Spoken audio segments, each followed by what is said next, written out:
Now after 5 days, Ananias, the chief priest, descended with some elders and an orator, a certain Tertullus, who informed the governor against Paul. Now at his being called, Tertullus begins to accuse him, saying, happening upon much peace through you, and reforms in this nation coming to be through your providence, both in every way and everywhere, we are welcoming it, most mighty Felix, with all thankfulness. Now, lest I may be hindering you still more, I am entreating you to hear us concisely in your leniency. For finding this man a pestilence and a stirrer of insurrections among all the Jews who are on the inhabited earth, besides a ringleader of the sect of the Nazarenes,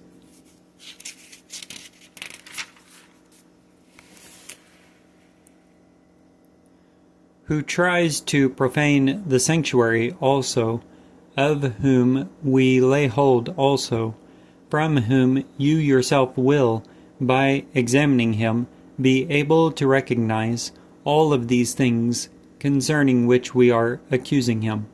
Now the Jews also agreed, alleging these things to have been thus.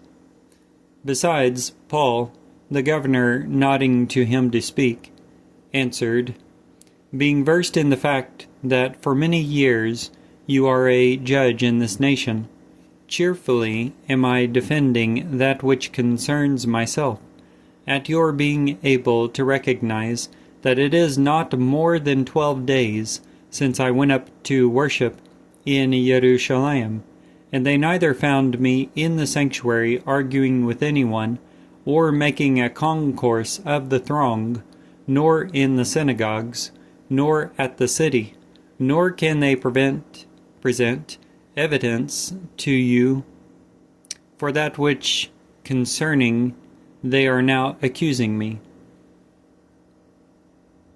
Yet I am avowing this to you, that, according to the way which they are terming a sect, thus am I offering divine service to the hereditary God, believing all that is written, according to the law and in the prophets, having an expectation in God, which these themselves also are anticipating, that there shall be a resurrection which is impending, for both the just and the unjust.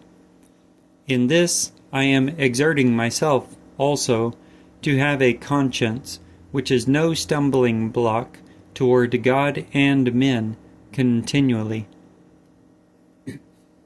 Now after the lapse of more years I came along doing alms for my nation, and bringing approach presents, in which they found me, purified, in the sanctuary, not with a throng, nor with tumult. Now there were some Jews from the province of Asia, on whom it was binding to be present before you, and to accuse me, if they may have anything against me. Or let these themselves say what injury they found when I stood in the Sanhedrin, or concerning this one voice with which I cry out, standing among them, that, concerning the resurrection of the dead, am I being judged today by you. Now Felix made them postpone, being acquainted more exactly with that which concerns the way, saying, whenever Captain Lysias may come down, I shall investigate your affairs. He prescribes to the centurion that he is to be kept. Besides, he is to be having his ease, and to prevent no one of his own to be subservient to him.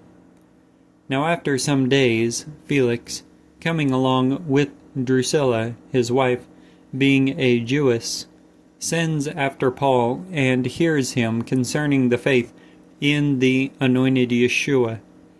Now as he is arguing concerning righteousness and self-control and the impending judgment, Felix, becoming affrighted, answered, Now go. Yet, given occasion, I shall be calling for you, at the same time expecting also that money will be given him by Paul. Wherefore, sending after him more frequently also, he conversed with him.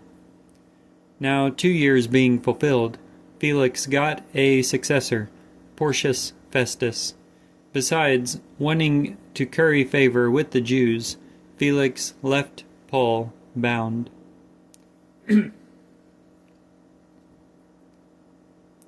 Festus, then, stepping into the prefecture, after 3 days went up to Jerusalem from Caesarea.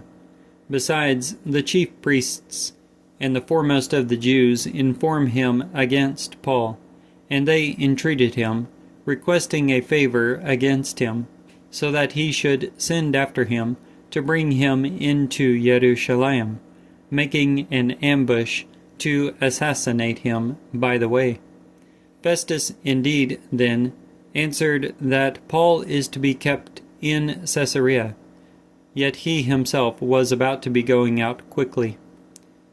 Those, then, among you, he is averring, who are able, step down with me. If there is anything amiss in the man, let them accuse him.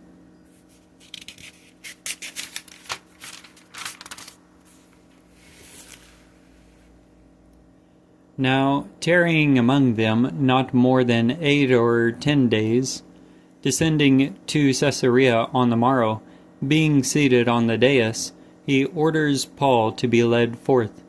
Now, at his coming along, the Jews who have descended from Jerusalem stand about him, bringing many and heavy charges against him, which they were not strong enough to demonstrate.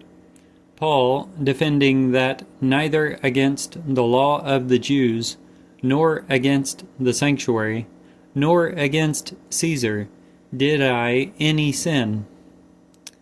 Now Festus, wanting to curry favor with the Jews, answering Paul, said, Are you willing to go up into Jerusalem to be judged there before me concerning these things?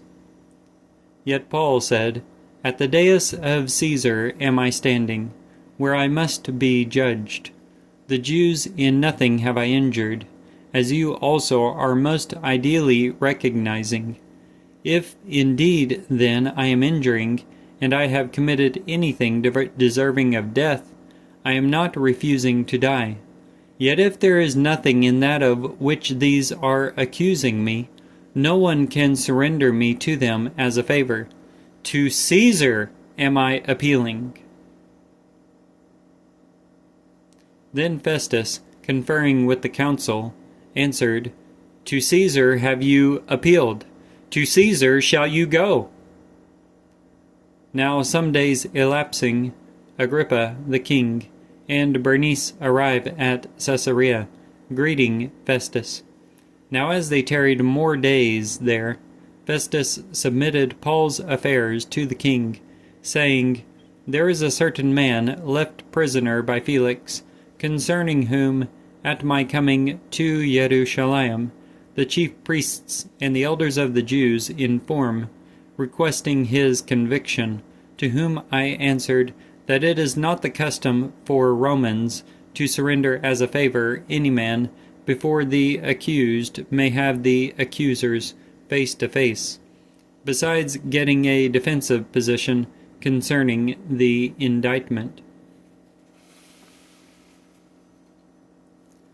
At their coming together in this place, then, making not one postponement, the next day, being seated on the dais, I order the man to be led forth, concerning whom the accusers, when they stand up, brought not one charge of the wicked things which I suspected, yet they had certain questions concerning their own religion against him, and concerning a certain Yeshua, who has died, whom Paul alleged to be alive.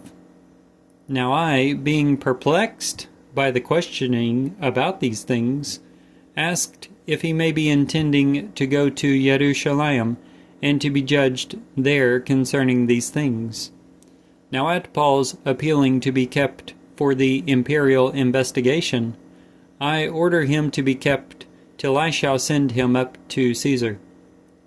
Now Agrippa to Festus, I myself also intended to hear the man. Tomorrow he is averring, you shall hear him. On the morrow, then, at Agrippa and Bernice's coming with much pageantry, and entering the audience chamber together, besides captains and prominent men of the city, and at Festus' order, Paul was led forth. And Festus is averring, King Agrippa, and all men present with us, you are beholding this man, concerning whom the entire multitude of the Jews pled with me, both in Jerusalem and in this place, imploring that he must not by any means be living longer. Now I grasped that he has committed nothing deserving of death, yet as he himself appeals to the imperial judge, I decide to send him, concerning whom I haven't anything certain to write to the Lord. Wherefore I led him before you, and especially before you, King Agrippa, so that the examination occurring, I should have something to write, for it seems to me irrational, sending a prisoner, not also to signify the charges against him. The Book of Acts, Acts of the Apostles, chapters 24 and 25.